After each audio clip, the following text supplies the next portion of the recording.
Hey guys, welcome back to my travel vlog, and this time we're going to Florence. So we all know that Florence is the birthplace of Renaissance and pretty much the birthplace of the modern Western world, and that David lives here, Venus is here. It is also the hometown of Da Vinci, Michelangelo, Machiavelli, Dante, Galileo, and very importantly, the Medici family, who actually made the art and cultural flowering of Renaissance even possible in Florence. Yet only when I arrived did I realize, Florence is much smaller than I thought. It's got a small town vibe and you can pretty much walk from one place to another easily. We traveled by high-speed train from Rome to Florence, which only took an hour and a half, and during the ride you get to enjoy the beautiful Tuscany countryside. If there is only one piece of advice that I can give you as a traveler, don't come here in November. Gloomy days. We did cheer up a little bit after having some delicious Italian pizza and were fully charged to explore Florence. Our first stop was no doubt the Duomo, the landmark of Florence. I know I sound shallow, but all my expectation of it was its iconic red dome, which is always the first thing that jumps out when you search travel Florence. But when we arrived at the Duomo and when I saw it for the very first time of my life in real person, I was actually fully amazed by the beauty of its facade, which was completely different than I expected. I've always thought that, same as most churches in the world, its facade was also built of bricks and stones, but its exterior is actually multicolored marble and adorned with numerous statues and bas-reliefs with exquisite details. We were pretty naive to think that since it was low season and the weather was bad, we could try our luck to buy the entrance tickets on site. But madre mia, look at the line! So we had to give up and buy tickets online anyway. We came back a day later to climb up the dome, and I cannot stress this enough, the climb is not for everyone. It starts with endless spiral staircases.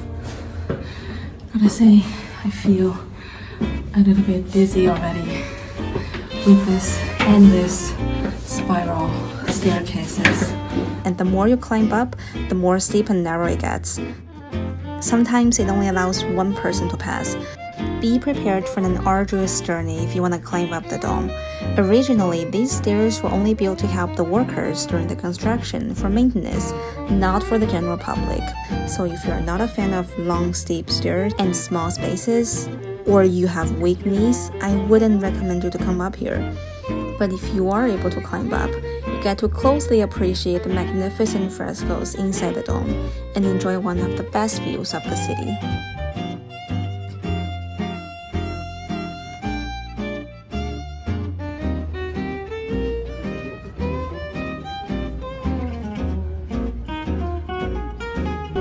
This is the little hole where we came up.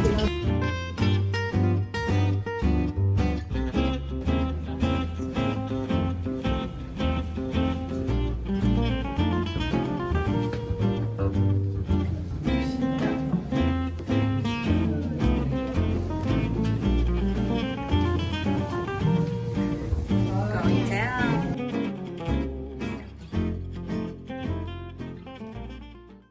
Remember how I just complained that the weather in Florence in November isn't really welcoming? Well, there was actually one precious sunny day during our stay there, which we spent in Uffizi Gallery. I reserved the tickets online beforehand, so there was no way to change the date.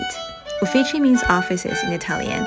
Actually, this building complex used to be the administrative offices of the Medici family when they ruled Florence.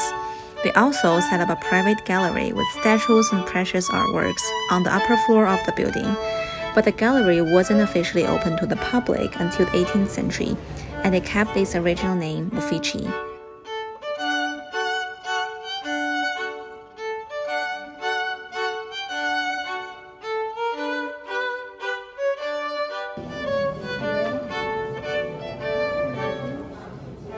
I was most excited to see Botticelli's The Birth of Venus and Primavera, which of course were surrounded by layers and layers of visitors.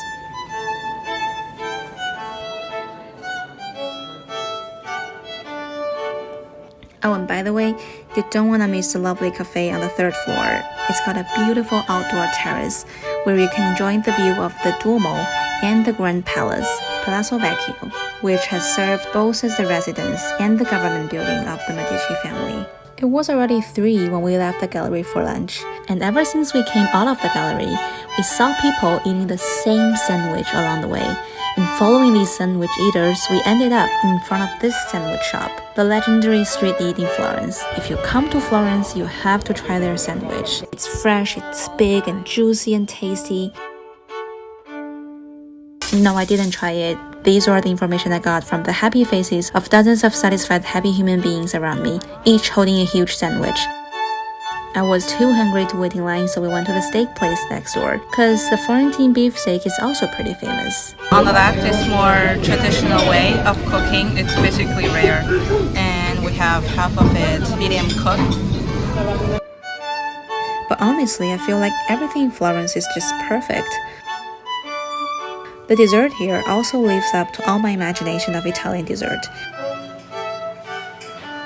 Do you know that gelato was actually invented in Florence in the 16th century? And if you love shopping, well, Florence has got you covered. From top-name luxury brands to fashion outlets, from jewelry to handicraft, even window shopping experience here is better. If you are not a fan of opera, don't worry, street performers will not let you down.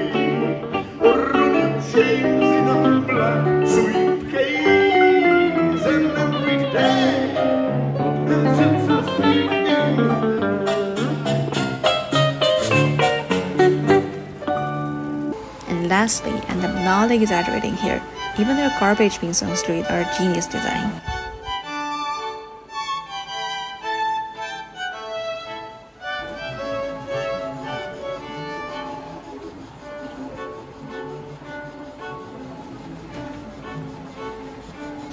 So far we have visited the cathedral, the Uffizi gallery, the Palazzo Vecchio, and finally we're going to see the statue of David. Nah, this one standing in front of Palazzo Vecchio is just a replica. The statue of David was originally intended to be placed on top of the Grand Cathedral, but when Michelangelo finished David in 1504, the city realized that it would be very difficult to lift the 5-meter-tall statue to the roof. And plus, it was so nicely finished that it was almost a waste to place it so far away from the people. So they voted to decide to place it in front of the town hall, Palazzo Vecchio. It was moved to the Accademia Gallery for display in 1873 to protect it from damage, and the replica was placed in the original location. David was a young shepherd who accepted the challenge to combat against the giant Philistine Goliath. While Goliath was fully armed, David slew him with only his slingshot and his faith in God. The figure has an unusually large head and red hand because it was meant to be viewed from a much lower angle, and the important parts needed to be accentuated.